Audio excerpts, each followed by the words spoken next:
Corona महामारी मुकाबिला नहीं सारा विश्व लड़ई करुवा बेले देखा एक नुआ संभावना।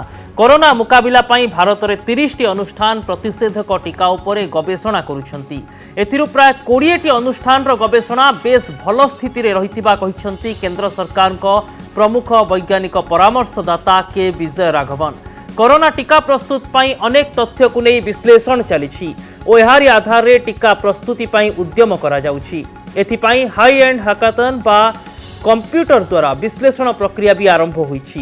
कोरोना को प्रतिहत करने को हेले टीका ही सबुठु बड़ अस्त्र बोली कहिसंती केंद्र सरकार प्रमुख वैज्ञानिक परामर्शदाता।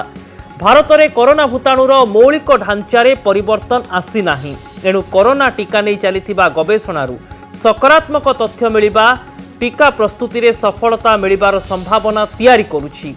साधारणतः कौन संक्रमणर टीका बाहर करने को वर्ष वर्ष समय लगी जाए, किंतु 2021 मध्यभाग सुधा कोरोना टीका बाहर करने नहीं विश्वर वैज्ञानिक माने आशा बांधि।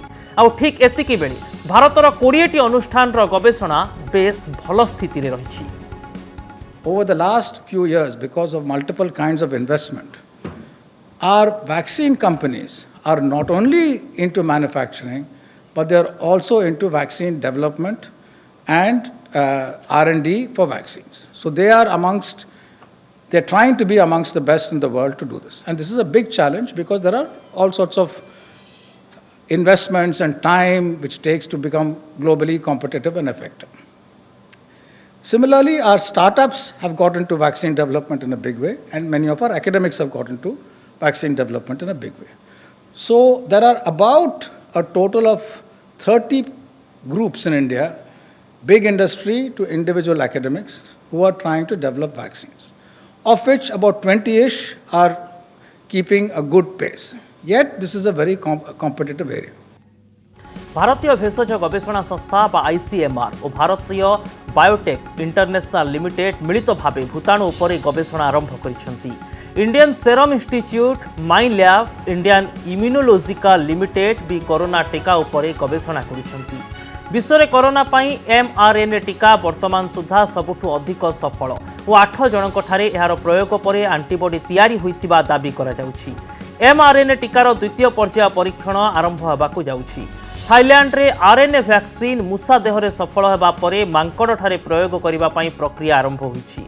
थाईलैंड वैक्सीन रो विशेषत्व हेउछि एहा भूताणु को दुर्बल करबा सह एंटीजेन तैयारी करिबो।